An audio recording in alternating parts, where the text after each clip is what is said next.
प्रिय दोस्तों नमस्कार। मेरे चैनल भविष्य स्कंद में आपका स्वागत है। दोस्तों आज हम अक्षय तृतीया यानी कि अक्खा तीज पर कुछ खास विशेष जानकारी देंगे।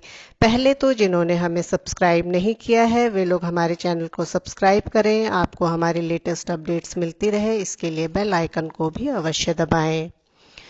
अक्षय तृतीया बैसाख माह की शुक्ल पक्ष की तृतीया को मनाया जाता है। इस दिन को स्वयं सिद्ध मुहूर्तों में माना गया है क्योंकि इस दिन बिना पंचांग देखे कोई भी शुभ मांगलिक कार्य जैसे शादी ब्याह गृह प्रवेश वस्त्र आभूषणों की खरीदारी घर वाहन जमीन आदि खरीदा भी जा सकता है। माना जाता है कि इस दिन जो भी काम किया जाता है उसका शुभ फल मिलता है। इस पर्व को अक्खा तीज नाम से भी जाना जाता है। धार्मिक ग्रंथों के अनुसार अक्षय तृतीया के दिन ही मां गंगा का धरती पर आगमन हुआ था और ऐसा भी बोला जाता है कि इस दिन विष्णु के छठे अवतार श्री परशुराम जी का जन्म हुआ था।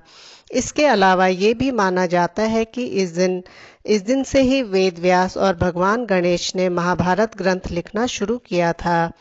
इसी दिन से बद्रीनाथ धाम के कपाट भी खुलते हैं।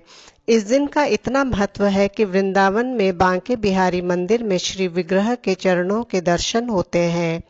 साल में केवल एक बार इस तिथि के दिन ही ऐसा होता है। और तो और इस दिन की इतनी महिमा है कि कहा जाता है कि सुदामा भी इसी दिन श्री कृष्ण से मिलने उनके यहाँ पहुंचे थे। धार्मिक ग्रंथों के अनुसार इस दिन महाभारत का युद्ध समाप्त हुआ था। अक्षय तृतीया के दिन मां अन्नपूर्णा का जन्मदिन भी मनाया जाता है। विधिवत इस दिन पूजा और भंडारे का आयोजन भी किया जाता है। धार्मिक शास्त्रों के अनुसार अक्षय तृतीया के दिन ही द्वापर युग का समापन हुआ था और सतयुग और त्रेता युग का आरंभ हुआ था। अक्षय तृतीया के पावन दिन पिंडदान करने से पितरों को मोक्ष की प्राप्ति होती है। इस बार ये पर्व 26 अप्रैल को पड़ेगा। लॉकडाउन होने के कारण इस बार बड़ी संख्या में कई शादियां टल गई हैं। जिन मांगलिक कार्यों के लिए कोई शुभ मुहूर्त नहीं मिल रहा होता उन कार्यों को भी इस दिन कर सकते हैं। मान्यता है कि इस दिन सोना खरीदने से समृद्धि आती है। दान के लिए भी ये दिन शुभ माना जाता है।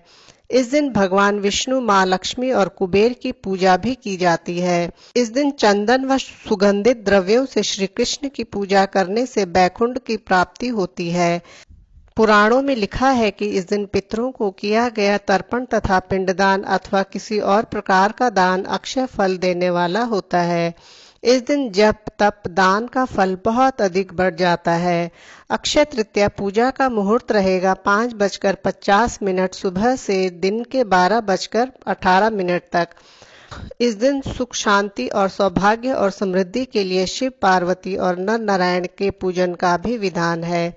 इस दिन सत्तू अवश्य खाएं और नए वस्त्र और आभूषण पहने या बनवाएं। आइए अब जानते हैं अक्षय तृतीया के दिन सरल सी पूजा कैसे करें। इस दिन स्नान आदि करके पीले वस्त्र पहने अपने घर के मंदिर में विष्णु जी को गंगाजल से शुद्ध करके तुलसी अर्पित करें। फिर पीले फूलों की माला पहनाएं या आपको माला नहीं भी मिल पाए तो पीले फूल ही अर्पित करें। उसके बाद धूप बत्ती दिखाकर दिया जलाकर पीले आसन पर बैठकर विष्णु सहस्त्रनाम या विष्णु चालीसा पढ़ें। ओम नमो भगवते वासुदेवाय मंत्र की एक माला करें।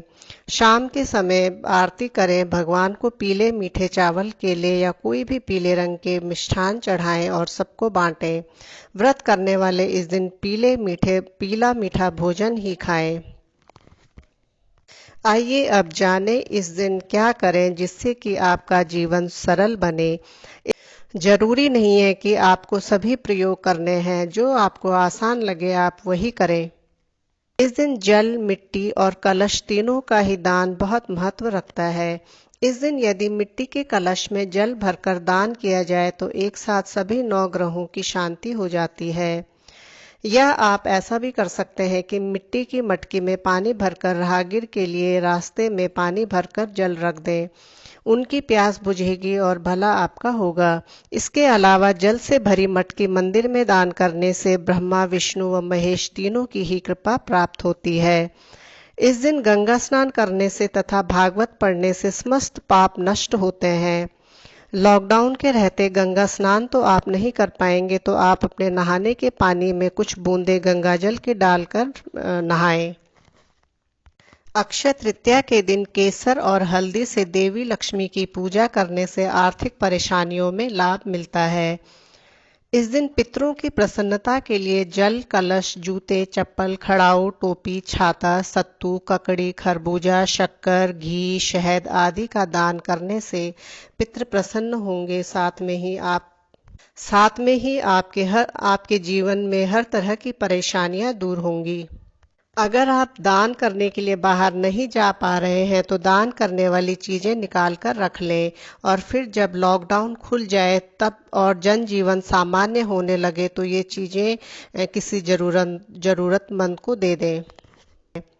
इस दिन विष्णु जी को पीले फल फूल चढ़ाएं, इससे सौभाग्य की प्राप्ति होगी और शादी में आने वाली बाधाएं दूर होंगी। आमतौर पर 3 आंख वाले नारियल मिलते हैं, लेकिन कभी कभी हजारों में ऐसा नारियल भी मिल जाता है जिसकी एक आंख होती है। ऐसे नारियल को लक्ष्मी का स्वरूप माना जाता है। इस दिन इसे पूजा स्थान में स्थापित करने से लक्ष्मी की प्राप्ति होती है। अक्षय तृतीया के दिन सुबह तांबे के बर्तन में शुद्ध जल लेकर भगवान सूर्य को पूरब की ओर मुख करके जल की धार छोड़ते हुए ये मंत्र बोले, ओम भास्कराय विग्रहे महातेजाय धीमहि तन्नो सूर्य प्रचोदयात्। इस दिन से लगातार ये नियम शुरू कर दें और 7 बार ये मंत्र रोज अर्घ्य देते हुए बोले तो कुछ ही दिनों में आपका भाग्य तो चमकेगा ही, साथ में मान सम्मान की प्राप्ति भी होगी। और यदि ये प्रयोग सूर्य के उदय होने से 1 घंटे के भीतर करेंगे तो ये और भी ज्यादा जल्दी फल मिलना शुरू होगा। तो दोस्तों, ये था अक्षय तृतीया पर पूर्ण जानकारी। अगर आप हमारी वीडियो पहली बार देख रहे हैं तो हमारे चैनल को सब्सक्राइब करें। आप तक हमारी वीडियो सही समय पर पहुंचे, इसके लिए बेल आइकन को भी अवश्य दबाएं। यदि आपको ये वीडियो पसंद आया हो तो लाइक और शेयर करना ना भूलें। आप अपनी समस्या मुझे bhavishya11skandha@gmail.com पर भेज सकते हैं। बने रहिए हमारे चैनल के साथ, यूं ही देखते रहें और अपने मित्रों, परिचितों और करीबियों को देखने के लिए प्रेरित करें। हम फिर हाजिर होंगे आपके लिए रोचक और लाभकारी जानकारी लेकर। आपका दिन खुशमिजाज, मन प्रसन्न व भविष्य उज्जवल हो, इसी मंगल कामना के साथ अब इजाजत दें। धन्यवाद।